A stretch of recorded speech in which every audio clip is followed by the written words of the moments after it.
One, Are we live? we're live. We are live! Welcome back to another amazing episode of Reason, religiously educated atheists, secularists, and other non-theists. My name is Aeolus, aka your favorite atheist. I'm the reason why we're late tonight, because you know, pretty boy Floyd gotta look real good and whatnot. But tonight we're joined by Dieter Lukum, the one with the voice that makes my panties moist. I like that you mix it up at least. That's helpful. And we also got the Godless engineer, the one that keeps this show looking fantastic and phenomenal at all times. Hold on now. That's the Godless Queer, okay? Let's just get that The straight Dick right now. Pioneer! Yeah. But without further ado, we're going to go ahead and get it. Are we doing new science this week? We're doing a little bit of deviation from new science. Changing shit up on me. Well, maybe if you were part of the conversation beforehand, you might know what's down. Hey, I was getting pretty, you know what I mean? I gotta be pretty for the show. Yeah, getting pretty and everything. Some of us have to actually work to be pretty, I understand. 30 minutes ago, he said, I'm gonna go and get dressed.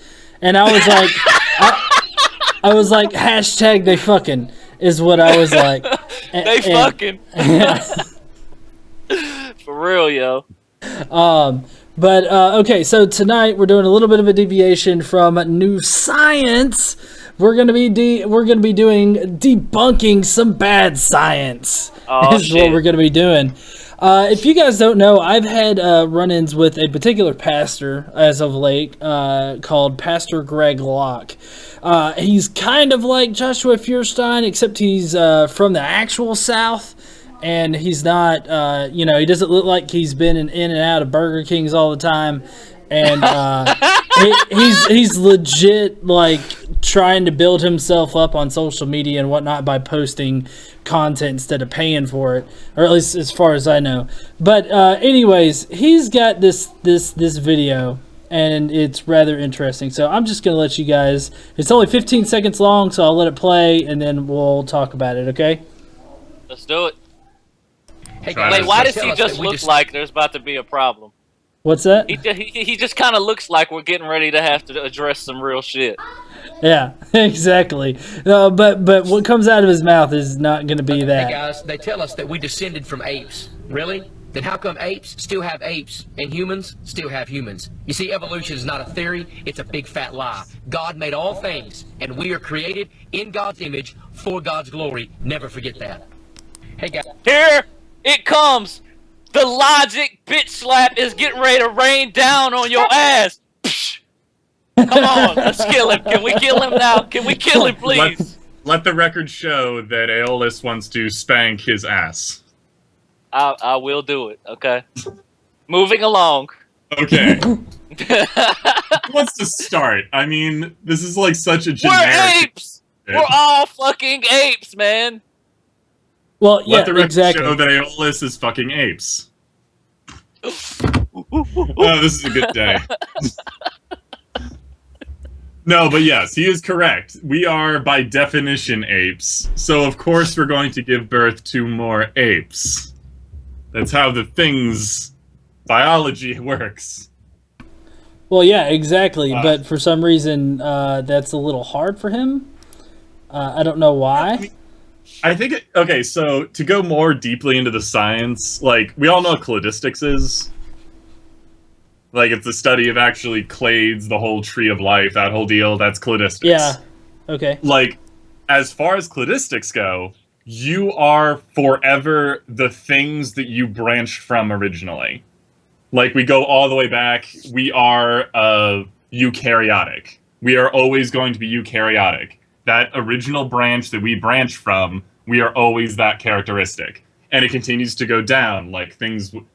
I'm not going to remember everything in order, but it's like, that includes being things with spines, being all these other little deviations. You are always identified by the clades you are in, forever. That's why birds are still some kind of dinosaur, and that is why we are still some kind of fish, but more recently, we are still apes. Like, I wish people learned cladistics. It's so awesome once you know it. Yeah, no, Because you really just follow your track, humankind's track up the clades, and you can see everything that identifies you as human. It's amazing. And start talking. Yeah, Jeremy in the comment section says, I sexually identify as a goldfish. Now, I've seen Asian porn before. I know what they do to goldfish, okay? That goes right up the rectum.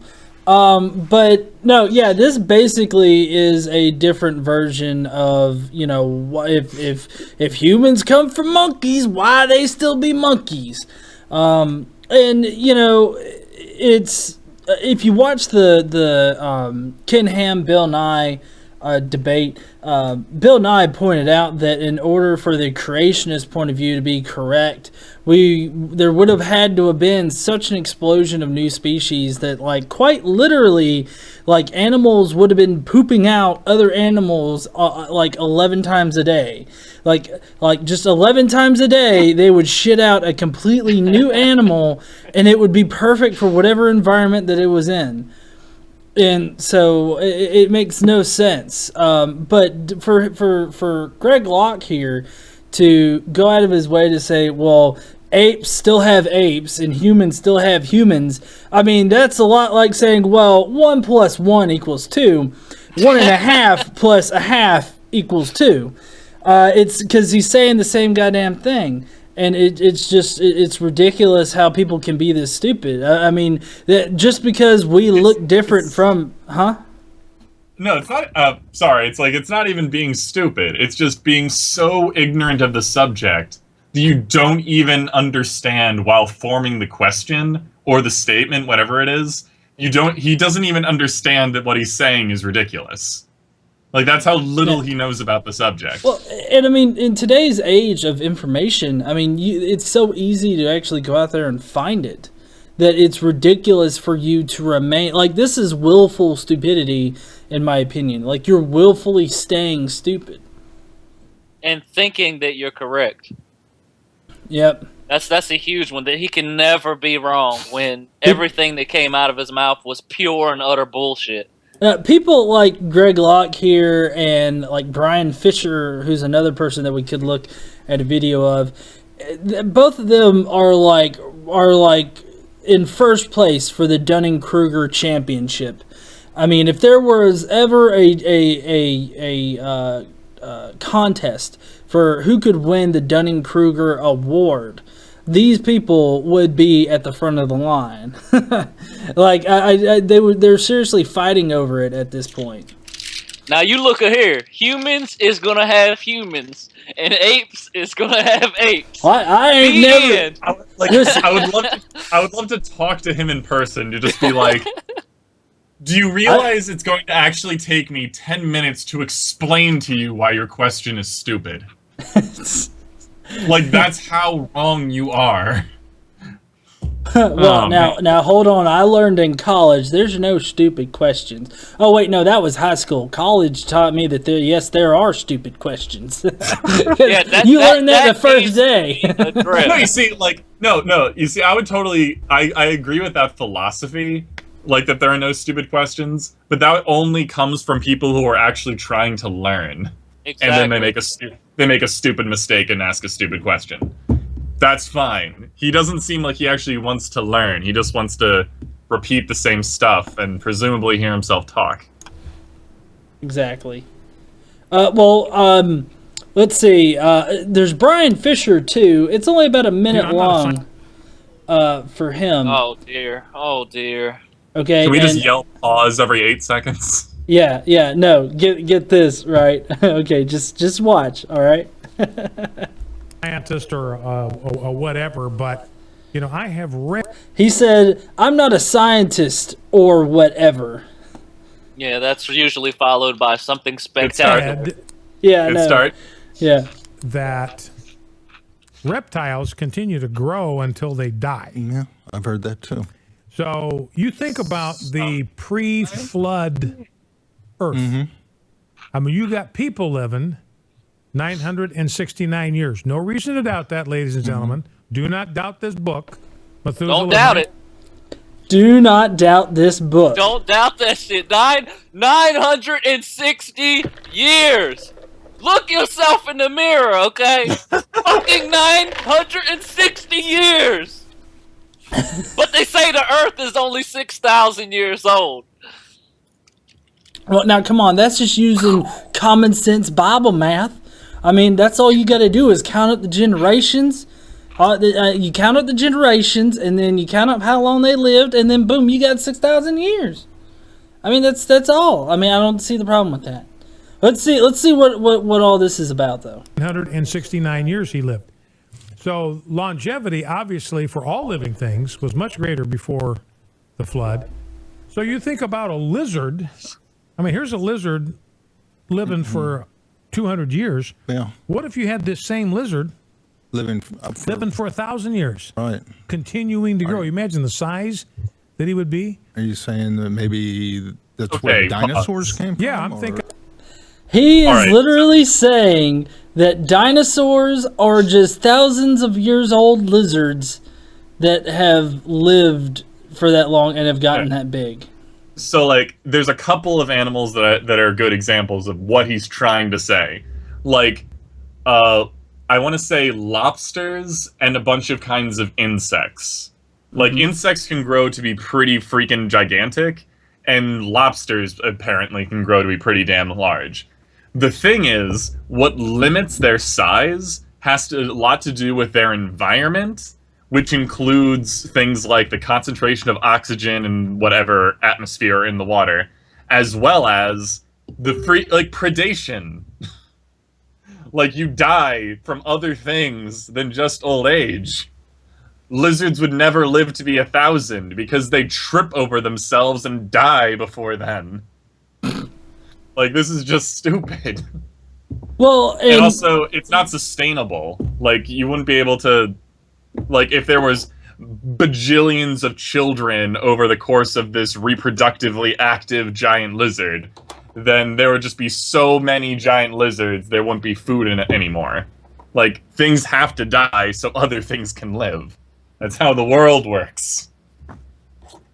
Yeah. Well, you know, I know that when the Earth was much more oxygenated, when there was a high amounts of oxygen in our atmosphere and in the breathable air, you know, there were certain kinds of beetles that and insects that could grow to larger sizes. But that's because there's a limit. Like, there's a structural limit.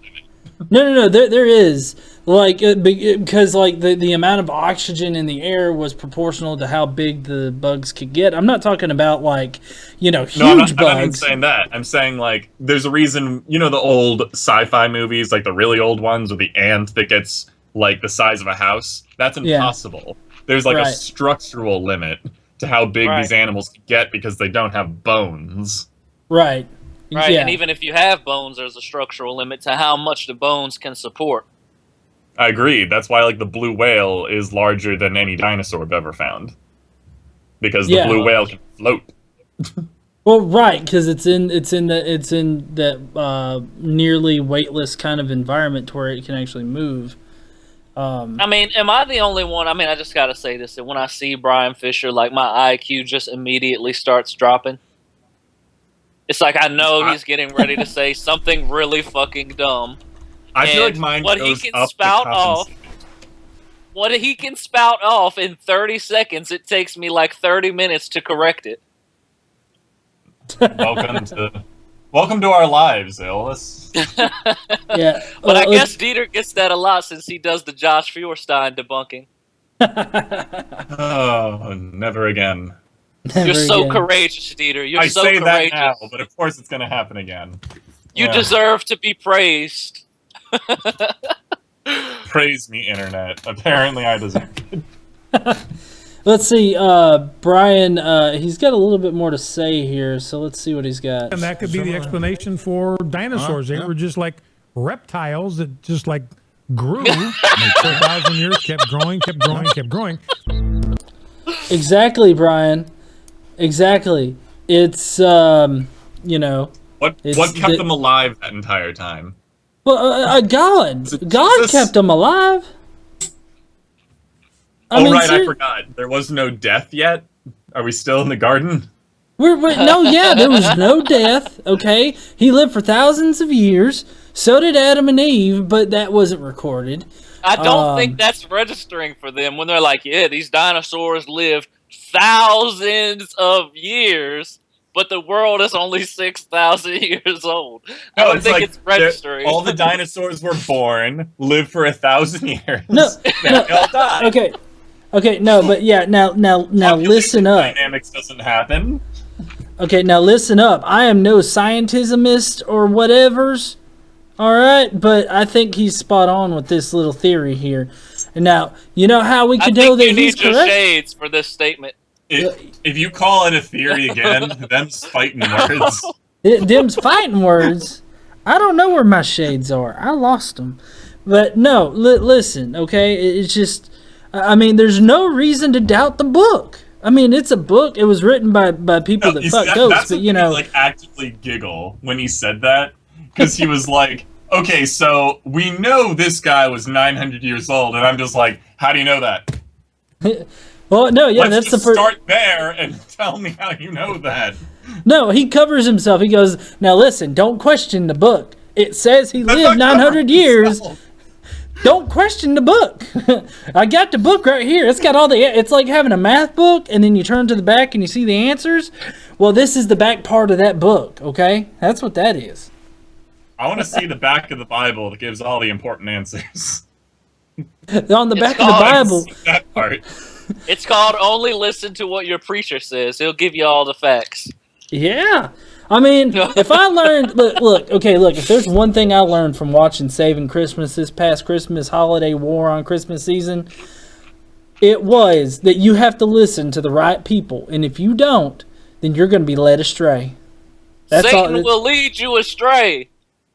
Yeah, he'll lead you to think that... I'm like actively editing a video that legit says that like Satan is trying to destroy gender. Oh my goodness. It comes from nowhere. It's hilarious. Hey, Caitlin Chloe says, I'm so confused. Is GE actually GE Man? You know, sometimes it's like we're two of the same person. Is what it is. Okay. Like Clark Kent is Superman. Oh my goodness. Well, yeah. I mean, sometimes he goes as me, sometimes I go as him. It really just does. It just depends. But no, seriously. But yeah, Fisher is pretty stupid, and I thought that was pretty funny. But now let's see. Today, the other thing that I wanted to talk about, we talked about evolution a little bit, and now what we're going to be talking about is some secular Christmas decorations. So, sidebar, why'd you disable comments on this video? I didn't. It's live. They are. Oh, that's right. Never mind. It's got the little side you were chat a thing. Censoring bastard of some kind. No, not at all. Okay. Never mind. Carry on. Yeah. Okay, so basically there was a Festivus pole that was vandalized outside Washington Capitol. Now, the reason why I'm bringing this up is because, a lot of people like to act like, there is this active war on Christmas and how we want to, just totally decimate their season or whatnot. And it's just not true. I mean, if anybody is truly persecuted at this time of year, I mean, honestly, if you looked at the number of vandalized things, you would have to pick the atheists or the secularists to be correct or accurate. Because like you got this Festivus pole out in Washington. It was an LGBT Festivus pole. Earlier this week, a rainbow-colored Festivus pole went up outside the Capitol building in Olympia, Washington, where there was a nativity scene on the property. But this was the pole 2 days later. Apparently, somebody didn't like the fact that... Wait a second. That pole looks like it's made of, like, PVC. If it's not made of aluminum, it is not a proper Festivus pole. Let's see. While we thoroughly approve of airing one's grievances, we simply cannot condone violence to one's private property, blah, blah, blah, blah. So, I mean, yeah. You got this Festivus pole that was destroyed. And then there was this banner, "Are you good without God?" was vandalized. As noted earlier, that the FFRF's chapter in Chicago had put up the display. They did it to counter the nativity scene that was also on the property. In addition to a 5-foot-tall scarlet A, there was an "Are you good without God? Millions are" banner. And then, of course, it was summarily taken down and destroyed. As noted down below, as you can see there, it says that this marks the 3rd consecutive year the display has been vandalized in some way. I mean, this isn't just some kind of one-time thing. I mean, this seems to be like a consecutive trend among this time of year, because apparently at this time of year, if you're not Christian, you just can't be, you can't be celebrating no Christmas now. Okay.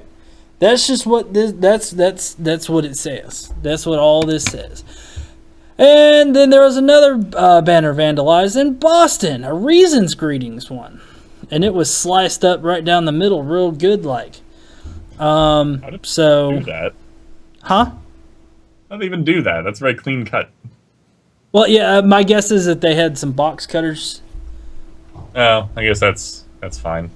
But not only was it ripped in half... So I wanted, like, Christians wielding swords. That would be awesome. Not only that, but they actually had some law enforcement people take down the banner, even though they had a permit. So not only was this one unlawfully taken down, but it was also destroyed in the process. One that hasn't been destroyed yet, at least not before the Christmas day, was Keep Saturn and Saturnalia. It went up in Warren, Michigan. This one, luckily, hasn't been... Let's say it was mildly vandalized and set on fire. So... How do you mildly set something on fire? Mildly. I guess you're just kind of like, maybe. Oh, look, it's on fire. That's like casually lighting on fire. It's almost like, yeah, it's burning. It's slow, though. Don't worry about it. Aeolus, your mic isn't working. What about now? Now it is. They were probably... The funny thing is, they probably didn't even get that sign. Keep Saturn and Saturn. And you're like, what the fuck does that mean? I think I'm supposed to light it on fire. I don't... Hey, but how about that good old Christian persecution? That war on Christmas, eh? Oh, yeah. Well, I mean, what did you guys think about the war on Christmas this year? This is kind of my entry point into it, where all these vandalisms. But I mean, this year seems to be kind of, other than of course destroying of banners and whatnot, this kind of seemed to be a year of not so much of a war on Christmas. I think Joshua Feuerstein's initial shot across the bow kind of diffused it for the most part. Yeah, because I mean, he came out of the gate and that was so fucking ridiculous that people were like, "Are you kidding me?" So I think he kind of like crushed it before it even got started. And that made national fucking news. Like, that went out to the whole country that Christians are being persecuted because the cup does not say Christmas on it. I wonder if Joshua's like not even a closet, but like a covert atheist. I don't know. He's just like, how can I most horribly show the world how ridiculous these arguments are? I'll repeat them all at the same time. Wouldn't that be a wonderful coincidence? Well, I mean, what do you guys think about these banners going up in the first place? I mean, personally, I love seeing the secular and atheist community, kind of stepping up and being like, we celebrate at this time of year too, kind of thing. So, I mean, honestly, I love the fact that that people are actually putting up banners and whatnot, letting others know that we are part of the population. That part's certainly wonderful, but I'm kind of in the same boat as a lot of other people. I look forward to the day when we don't have to do this anymore. And people are just kind of like, oh yeah, I remember that Christmas holiday. We celebrate that sometimes. And people are just like, yeah, it's a tradition in our family. We celebrate it every year. It's like, oh, neat. And that's it. No one puts up giant displays. No one does anything. It just kind of becomes a background cultural thing that it was always supposed to be. Well, even if like become towns so put up like traditional, though. No, I agree, and I probably am overstepping. I doubt we'll ever be in a time where we'll have like no Christmas trees around, but I really do await the day when it's just not a big deal anymore. When someone says, "Oh, I don't celebrate that," people are just going to be like, "Oh, all right." Yo, I will fight for the life of Christmas trees. Christmas trees will not end while I'm alive because one, Christmas is fucking awesome, man. You hang lights on everything. You fucking eat all this food. You get drunk off alcoholic eggnog. It's fucking great. You hang out with your family. You open presents. But the next best thing is that there's so much irony in a nation that is supposedly 70% Christian that does exactly what the Bible tells them not to do. It goes out, gets a Christmas tree, and decorates that motherfucker. I'm talking about Jeremiah. Is it the first chapter of Jeremiah? Honestly, you would know better than us. It's Jeremiah. It's either the first chapter or the third. I can't even really remember. But the Bible specifically says, do not be dismayed at the heavens, which basically means do not observe the celebration of the winter solstice. Then it goes on to tell you not to bring a tree into your house, not to deck it with silver and gold. And it's just like, really? Did you know that the Bible says that God hates Christmas trees? I love that. The irony is so perfect. You see, God was looking out for us back then because we used to decorate them with candles and you'd actually light them, and that's a fire hazard. Well, now, can I actually explain the reasoning that Kirk Cameron gives for all that? Jeremiah 11. Thank you. Yeah, let me go ahead and explain to you guys how the apologetics behind Christmas from a Kirk Cameron point of view, okay? Uh-oh. Right, this is what I learned by watching, studying, and taking a test on Saving Christmas about the Christmas influences, or the Christian influences on Christmas, okay? You took a test? Well, yeah, it was in my head, but I did take a test, yes, okay?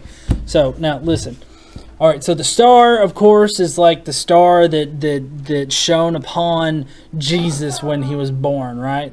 It was like a spotlight from God. It was like one of them Q-beam fuckers that was just shining down from heaven like, hey, you three wise men, get the fuck over here, kind of thing, you know? So that's how that was. Now the tree's an evergreen, right? It's green all year round. Therefore, it signifies Jesus Christ. Okay, because Jesus he is green all year round. Because Jesus is the gift of life. That's what he is. He's life everlasting. And so that, with it being an evergreen tree, everlasting life, evergreen, don't you see the connection here? And he was crucified on a tree.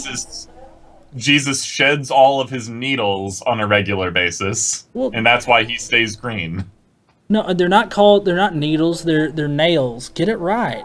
He sheds his nails and he comes back to life. He hibernates a little bit and then he comes back to life. Following you so far.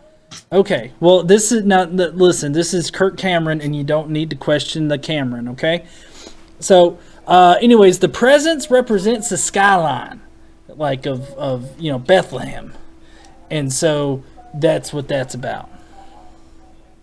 Well, did you want to mention about can we bring GE back so he can tell us what Jesus was most likely crucified on if he actually existed at that time and was crucified?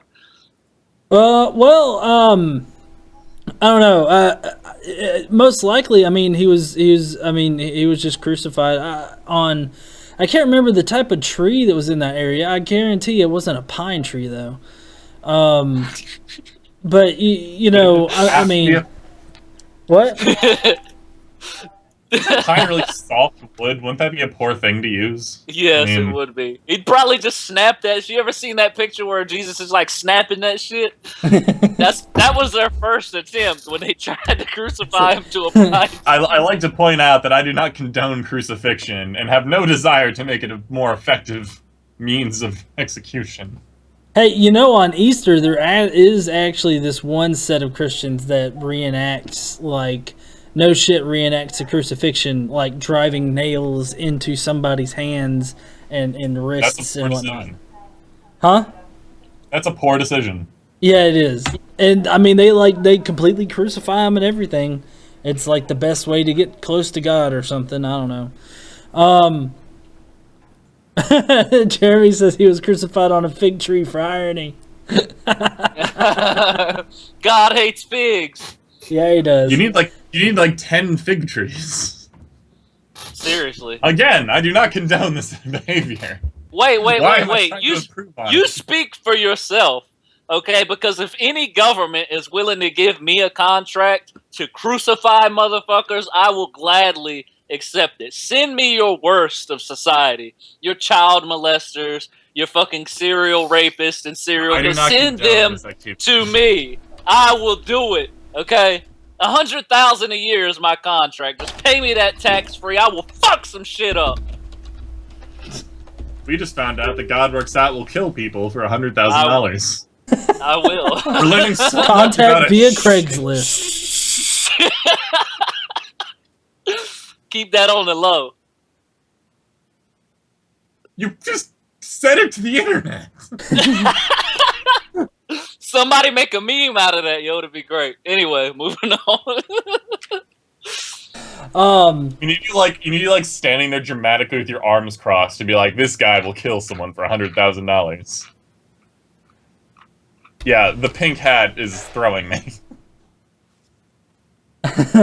It's like it used to be white. Listen, I know what to do. I just drench myself in blood and like hold a knife in one hand and a really fucking twisted look like this in the other with the gun or some other medieval torture device. I love how you're like a handgun I can't. or some other medieval torture device. There you go. I honestly can't tell if Alice is talking about his sex toys or if he's talking about something else. I mean, I really don't know. You pay me, give me a bonus. I'll use the sex toys on them too, man. Shit. Strap like little blades to the sex toys and like, all right, I'm getting out of hand here. All right. The Reason podcast does not condone horrific torture. For sexual enjoyment. For You any can just reason. see all of our viewers are just over there like. Why am I here? I don't know. Okay, so All right, I'm recently, done.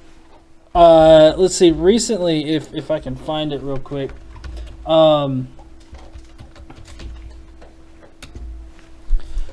let's see. Recently, I was actually interviewed by my local paper. What? Congratulations. I was interviewed by my local paper, and they asked me a few questions. Like, if you can see right here. Hold on. There. John Gleason, who calls himself an agnostic atheist from Decatur, has a Christmas tree in the home he shares with his wife and his 5-year-old son. Gleason said that his son receives gifts for Christmas. Now, this shouldn't be a thing. Like, it shouldn't be like, he said that he still receives gifts for Christmas. I have no idea why, because when I was on the phone with him, he was like, so what do you tell your son when other people get Christmas presents and he doesn't? And I'm like, that kind of assumes that we don't give him presents. Yeah, I give my son what? Yeah. Let's see, and then he It's goes like on. surprise I know it's shocking to some people, but you can actually give gifts to people without believing in Jesus.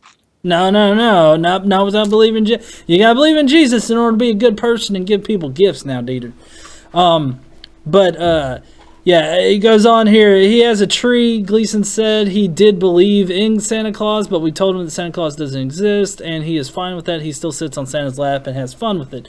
Because, I mean, he does. I mean, he still has fun with the whole Santa Claus myth and whatnot, and he likes to pretend and everything like that. But, I mean, we rationally brought him to the conclusion that, Santa wasn't real. And, the way that we did that was that we were like, okay, Xander, is magic real?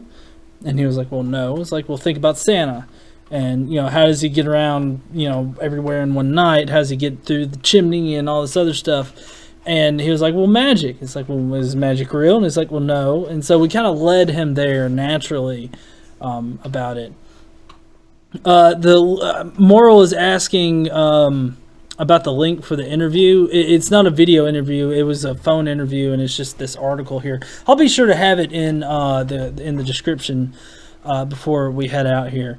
Then it goes on to say that Gleason, 31, yes, I'm 31, says he views 31.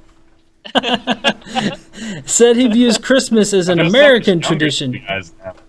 It said he views Christmas as an American tradition instead of a Christian tradition. He left the Catholic Church before the age of 10 and became an atheist 6 years ago.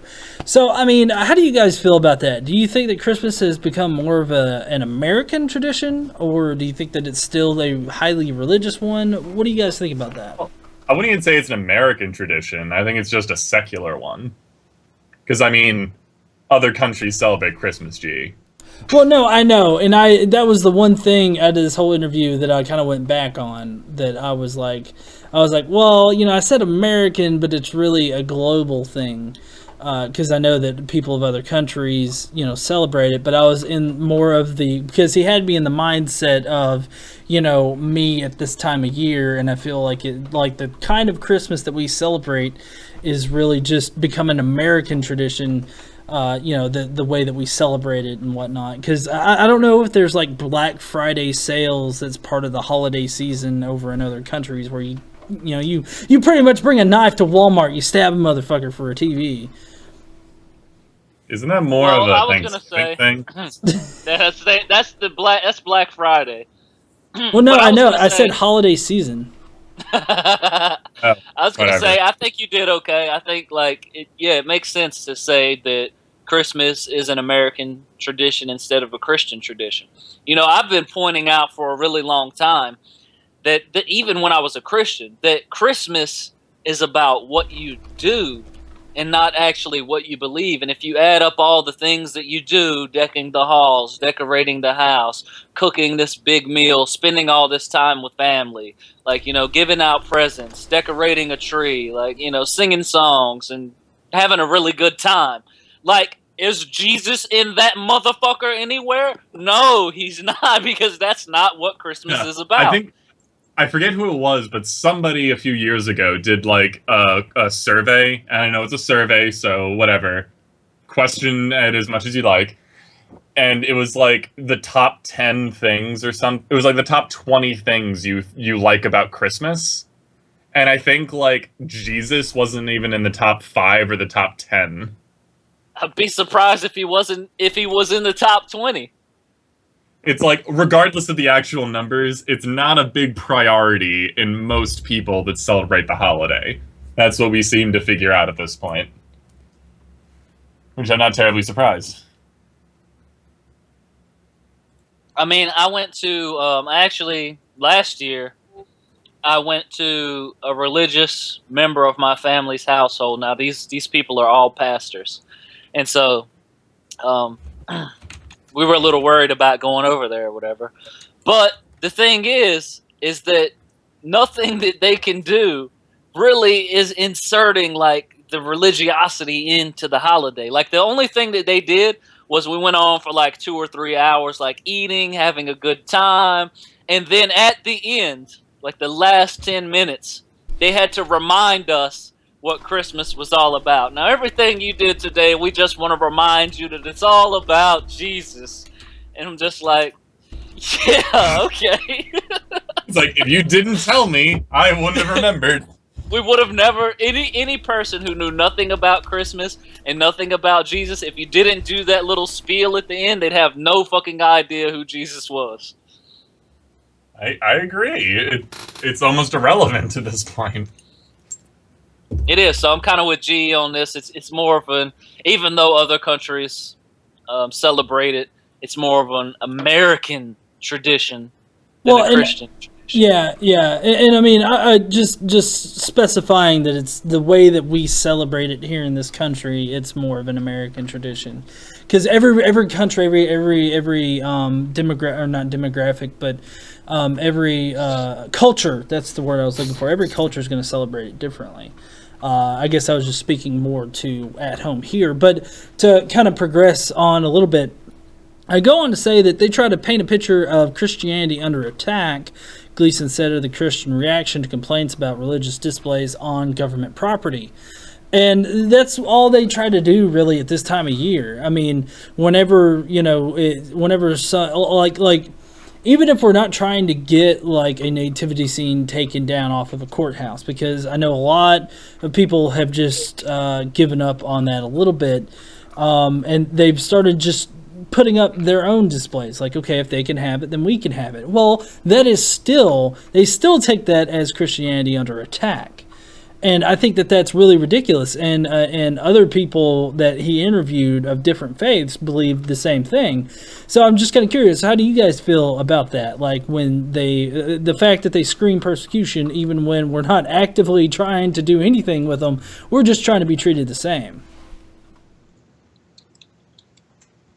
If anything of the status quo is shifted away from how somebody is comfortable, it often has this sort of reaction.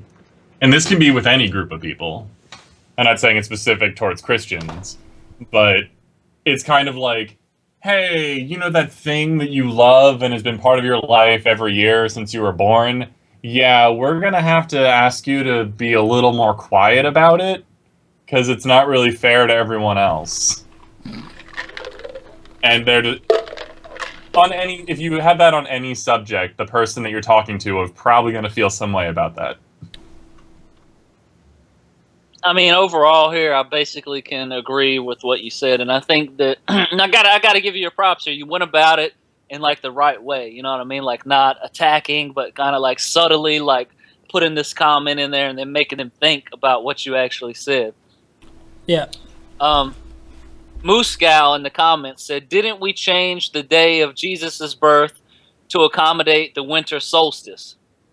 The answer is yes. Jesus was not born in winter, and that evidence is provided by the whole, basically the story of his birth, how they traveled, which would not have fucking happened in wintertime. I think that the Bible, I'll have to brush up on this, but I think that the Bible also says that Mary became pregnant when John was 6 months in the womb. Is that right, G? Do you know? So basically we can pinpoint his birth to be like somewhere around September or earlier. Well, I mean, that's if he were to even existed. Me personally... Yeah, I mean, we're... Well, I mean, me personally, the birth of Jesus wasn't even remotely of concern until about the 4th century, right around the time of Nicaea happened. I mean, prior to that, early Christians, like early 1st century Christians, said that it was pretty damning to even celebrate someone's birthday. The only reason why his birth became important to the religion, to the dogma, was because there were two communities that were going around at the time. One of them needed a Davidic Christ, like a Christ that came directly from the line of David. Another one needed a spiritual, more divine Christ. And so what you have are my dog going crazy over there. What you have is these two communities that are clashing. They're mixing up, and so you have a mixture of Davidic lineages and non-Davidic lineages and stories. And so, like, this is most notable in Luke. In Luke, when the angel comes down and talks to Mary and is like, "Hey, you're going to be with child," it's kind of tacked on at the end, but she says, "Why? I've never known a man." Well, come on, you dumb person! I mean, you're about to be married to a guy that directly descends from David. This shouldn't be any kind of new information to you. I mean, it's not exactly like they had goat intestines laying around everywhere that they could use as condoms to prevent her from getting pregnant. Okay, so I mean, it was tacked on there at the end, and that one passage. It's like Luke, I can't remember the exact verses, but in that passage it shows how Luke inherited his particular gospel from a Davidic community. But he wanted to create a divine Christ. And so what you have is you have one set of Christians that has it being divinely, him being divinely impregnated into Mary, and then you have another community that is of more the Epiphany kind of mindset, which the Epiphany, if you don't know, is when John the Baptist tries to drown or baptize Christ in the Jordan River. And yeah, and then God comes down and basically adopts him as a son, and makes him, makes him the Christ basically, and or the Messiah. And so you have a whole bunch of different ways that you can take it, but it's the reason why that they're all jam packed into this one dogma, Christianity as we see it now, is because of the fact that there were so many different versions going around at the time. They were trying to appease the masses and try to get as many people as they could into the religion. So they were trying to they basically mishmashed, gospels and whatnot. And then, the whole idea that the Gospels and everything were God-breathed came about by Constantine at the Council of Nicaea. It was because of his bias that we even read it that way. I mean, if he had a bias the other direction, we could be thinking that God's highest and mighty douchebags were the ones that actually wrote all this shit down and say that God said it. So, I mean, that was another big one. Waving at Godless Lesbian in the comments. But, okay, I've been speaking for a really long time. Somebody else talk.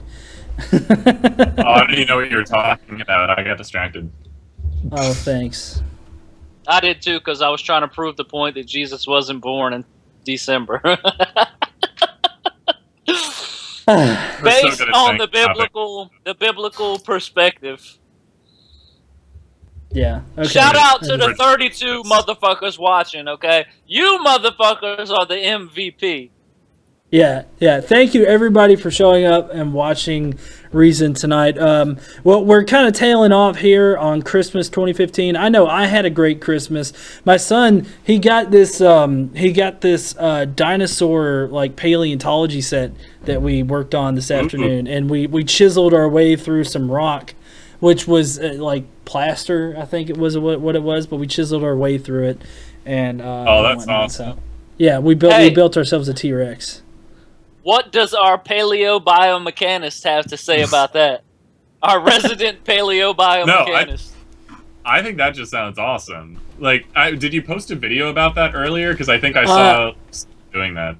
Oh, yeah, I did. Okay, so that was from you. Yeah, that's awesome, because it actually shows you a little bit of, like, the annoying amount of effort it takes to do anything in paleontology. Oh, yeah. Well, just to be fair, I mean, we were like, okay, do you want to spend 3 days doing this, or do you just want to go ahead and do it, like, all now?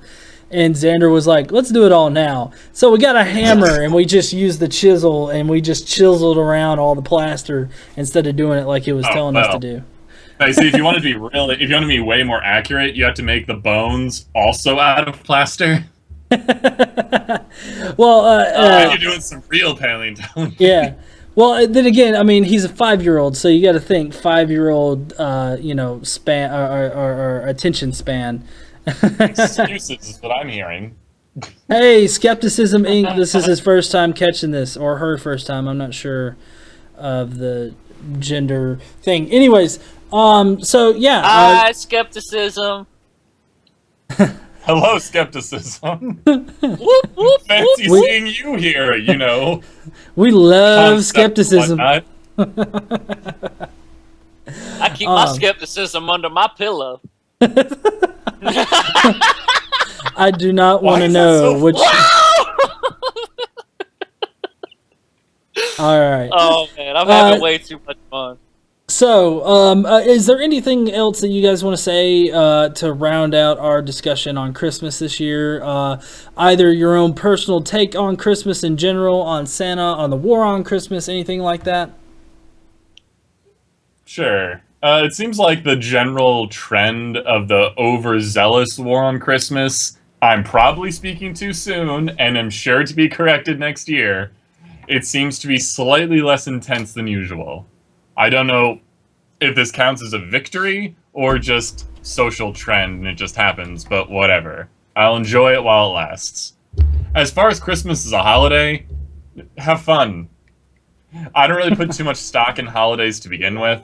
I really just see them as excuses to spend time with people. And that's all I really do them for. I'm not even that big of a fan of being forced to give gifts to people. But whatever. If everyone loves it, if you're in a group of people that enjoy it, everyone have fun. It's just an excuse to enjoy yourself. We need more of those.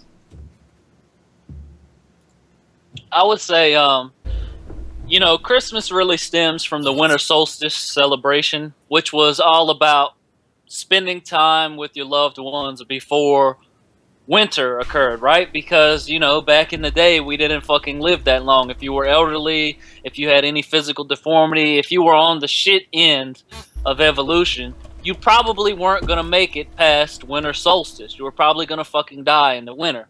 So essentially what you need to know here is that really this holiday, no matter what name you put on it, is about spending time with your family.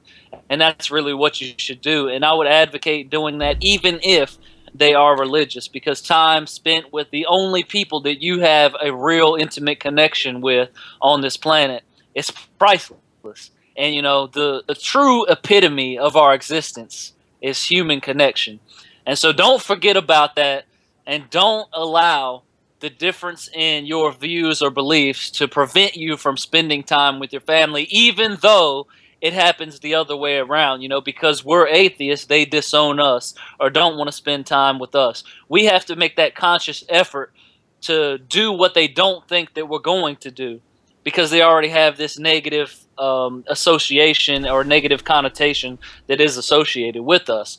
So just make sure that you do that. Also, celebrate Christmas, man. I met so many atheists who are like, I'm not celebrating Christmas because that promotes Christianity. And I'm just like, no, it doesn't. Like, when you celebrate Christmas, what you're doing is creating a secular tradition.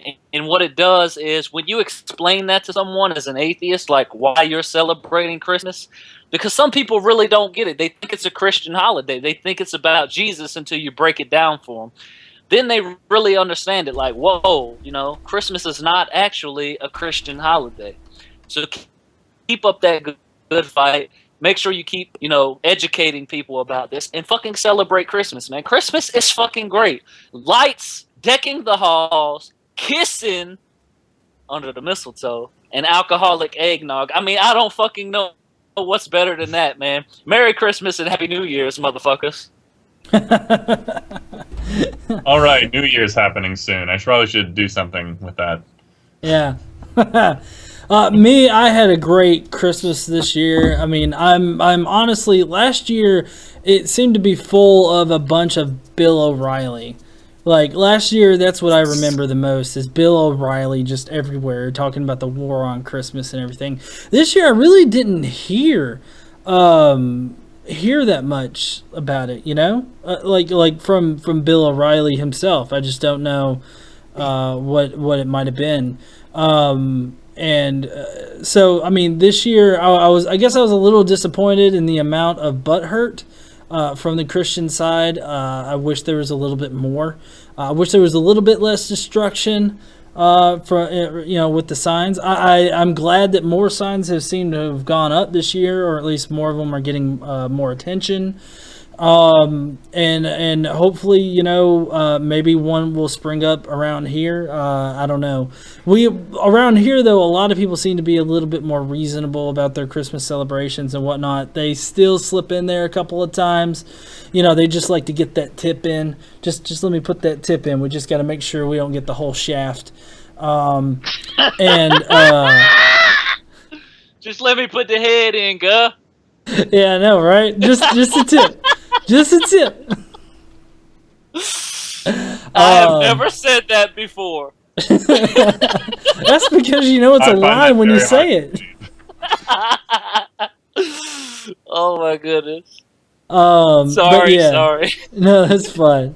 But I was really glad that I got interviewed, and so yeah. I all in all, I think this Christmas or holiday season was pretty good, despite the fact that down here in the South it is 72 degrees today. It is at the end of December, okay, and it is 72 degrees today. I went outside in sandals and a muscle shirt. That's what I did, and it felt good. I mean, in years past, I could not have done that. And all you have to do is thank the Republican Party and everybody that's wanting to stifle, doing anything about climate change. So raise your glasses. I don't have a glass. But I heard that it's going to hit us pretty hard come beginning of next year, maybe. If it hits us at all, it'll hit hard. So hopefully there won't be any deaths around that, but it seems like the South always gets shafted with that. But anyways, I think it's time for coast. Huh? I was about to say, don't forget the coast. Anywhere along the coast. Yeah. Weather's gonna get crazy in the next couple of months. So let's go ahead with Aeolus's favorite segment of the week. Oh, it's time for my favorite segment of Reason. Hypocrite of the Week!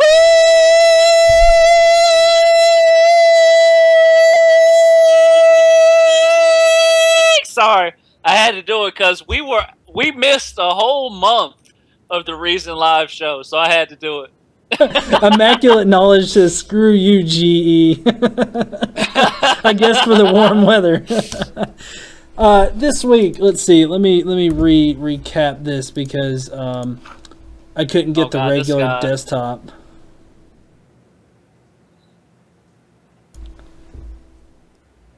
I like that. Yous guys, I'm from Washington. I'm in sandals and a tank top, and it's as low as the mid-30s. We're just a bunch of wimps out here. Mid mocha, yo, that's my life, yo. No shirt. Gym shorts all day, every day, baby. Don't care what the weather is. Hey, KC in the chat, she wants Jesus to fuck you, Aeolus.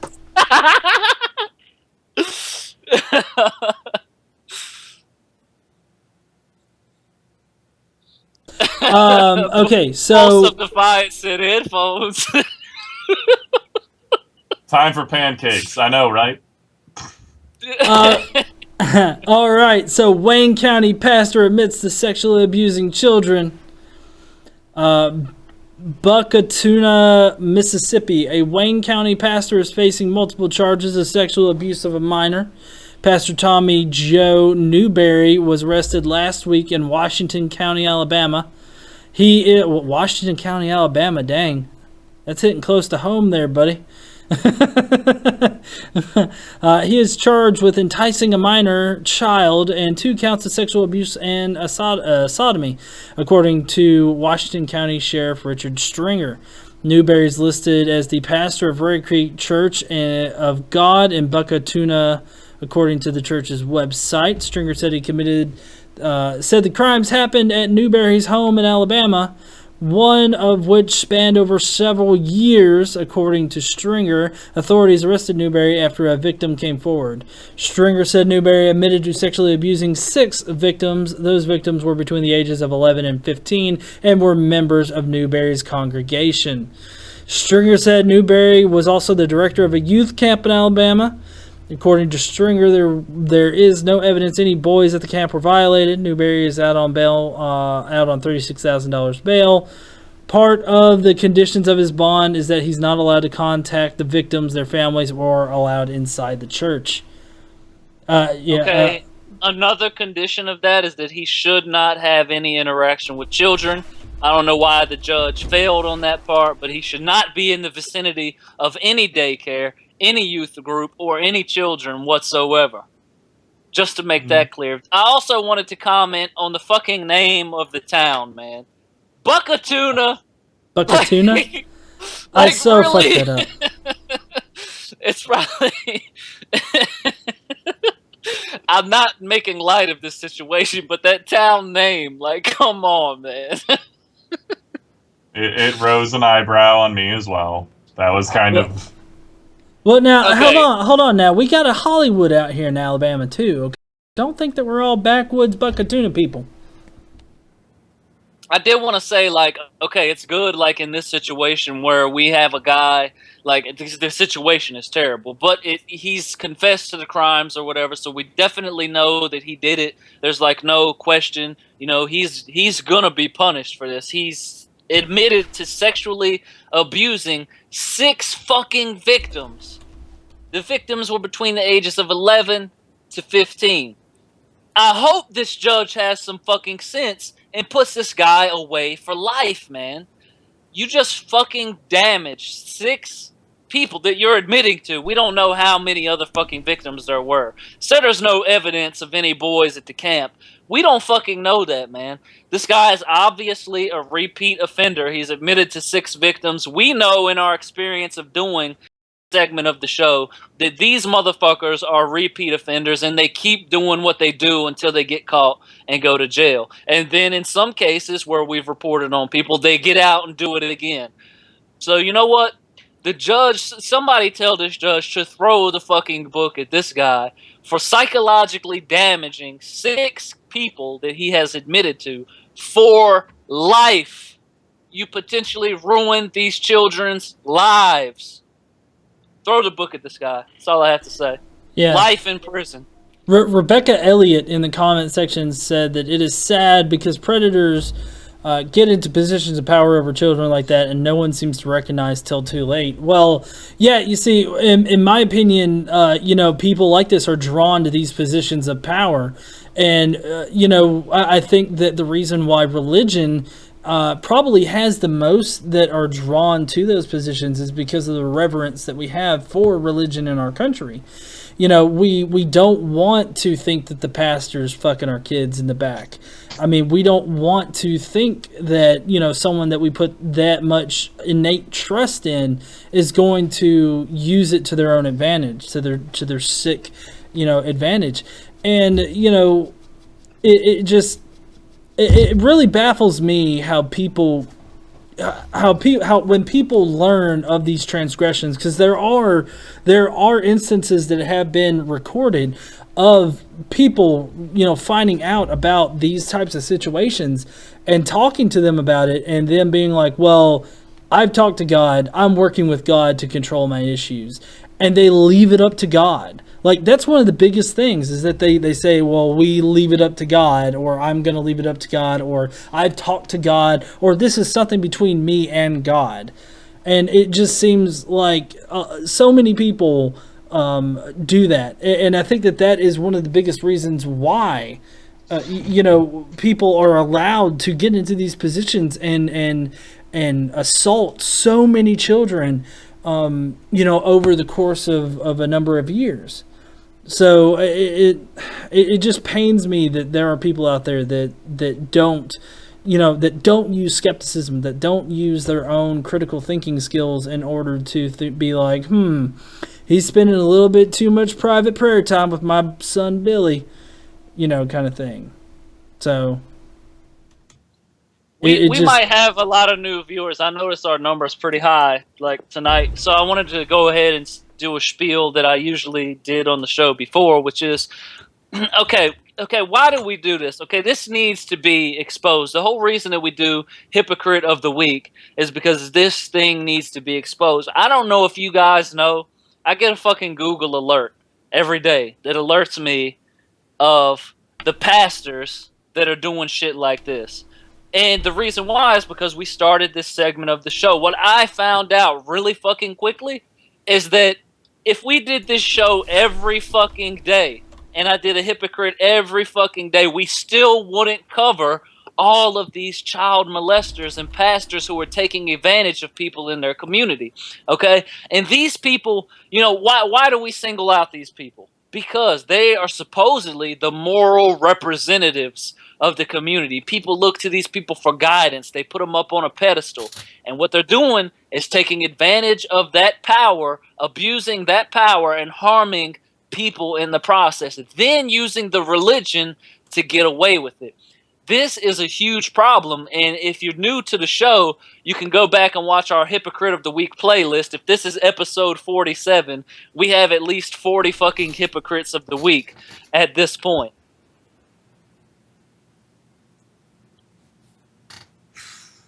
Any thoughts there, Dieter? As like Earl has just said, we do this every week. Like, all I can really say is the same thing I always do. Is like, yes, this guy should be removed from any capacity to hurt anyone ever again. He has demonstrated that at the very least, he has no self-control, and at most, he is being specifically malicious toward helpless people. So, even if he can somehow therapy his way into getting better control of himself, he has demonstrated a lack of social cohesion, for lack of better phrasing. So I really don't think he should be reintroduced into a society where he can hurt people again. But all that being said, I actually am curious of, like, I used to just kind of think, people that are in a very repressive job that also puts them in power over people, and also a whole bunch of other things, some percentage of them are probably going to abuse that power in some way. I start thinking eventually people actively seek out these jobs when they are already predators, because they know they can get away with it with this sort of job. Like, I'm not even going full conspiracy on this. I'm just thinking some small percentage of, like, these sorts of criminals will try to get these jobs because they know that they won't get caught. I think that's likely. But I also think we actually discussed this previously, if you remember, on the show. So for anyone that missed it, I think that, and you actually brought this up, so let me give you the credit for this. I think that what is more likely that is happening is that we're always told that religion is the cure, right? If we just go and we ask God for forgiveness and ask Him to fix us, He's going to fix our issues. Well, these people go to church and they do that, and they're like, maybe they're so disgusted with their behavior and their attraction to children, so they go to church and they fucking get heavily invested in church. And by putting all their time into church, they become a youth pastor. Next thing you know, they become the pastor. And what happens? The problem has never been corrected. They've never received any counseling. And now they're in a position of power over children. I'm loosely paraphrasing what you said about this. And thank you for reminding me about that. To add on to what I evidently previously said, is, like, if you're raised in this sort of environment, and that's what led you to get into this sort of situation where you're a youth pastor than an actual pastor, you don't know of any other way to help you with these problems. It has been hammered into your head, presumably from birth, that the only way to get over urges you have, or even if it's just, like, emotional stress that explodes at the expense of somebody else, some people have only learned to deal with it through religious means. And for a huge number of people, that's not enough. So other people start getting hurt. And it's appalling, because what should have happened was the moment that this guy maybe, but other people probably, is the moment they started getting unhealthy or like antisocial urges of any kind, therapy. Immediately. Learn to deal with it, Learn to make it so you aren't an antisocial monster. That's what you do. But unfortunately, this mindset that's instilled in a lot of people, it makes them so they can't get the help they actually need. Partially because they don't know how, but even more sad, they're told they're not supposed to. No, yeah. Everything is, it's like everything is sin, and everything can be solved with religion. It's sickening. In religion, and let's just say this. Let's just say this: religion is not a cure. You can use religion all you want, and it's only going to suppress whatever you're trying to suppress for a limited amount of time, because you're a human, and if your desire is to have sex with children, religion is only going to suppress that for so long before you relapse and actually do it. So this is also one of the reasons why we do this Hypocrite of the Week, because whatever the action is of the hypocrite that we're talking about, we actually want to see this fixed in society. We're not just here to make fun of it or to report on it. We actually are fucking tired of seeing this shit happen every day. GE, you were about to say something. Yeah, I've already forgotten what I was gonna say. Good job, G. Can we stamp it? Dieter, do you have the mallet? Can we just stamp this guy? Oh, I don't know where it is. Just all right. Yell obscenities into the microphone. 4, being a pastor who is supposed to be the moral authority in your community.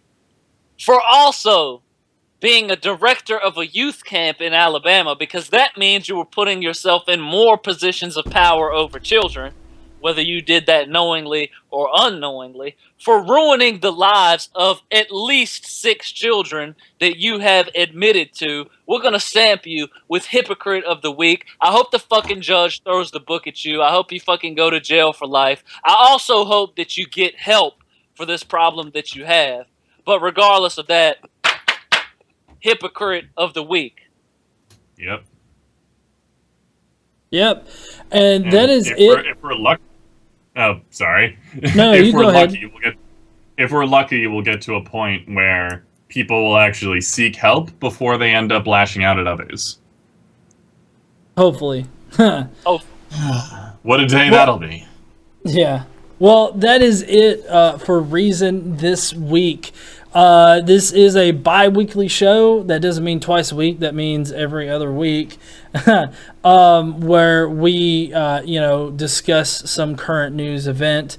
It's always me, Aeolus, and Dieter here on the Godless Engineer channel. So be sure, if this is your first time here, to subscribe before you head on out of here. Don't forget to share this conversation out wherever you're at. And guys, would you like to say any last words? Dieter? I don't even... Why do we end with this? New Joshua Fierstein. New Joshua Fierstein video every day on Dieter Lucan's channel. So I actually plan to do 2 more on Joshua in the near future. One of them is going to be comparing him to the guy that I did my last video on, and actually do like a side-by-side comparison of how he literally copied everything he said, which I think will just be kind of amusing.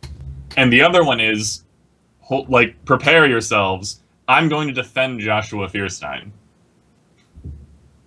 You're going to defend him? Yep. Because I think he was unfairly accused of some stuff. Like terrorism? That's... I don't know. You'll just have to come and subscribe if you want to blow your brains out. No, he definitely was guilty of inciting terrorism. Watch the video. Yeah, watch. You gotta watch the video.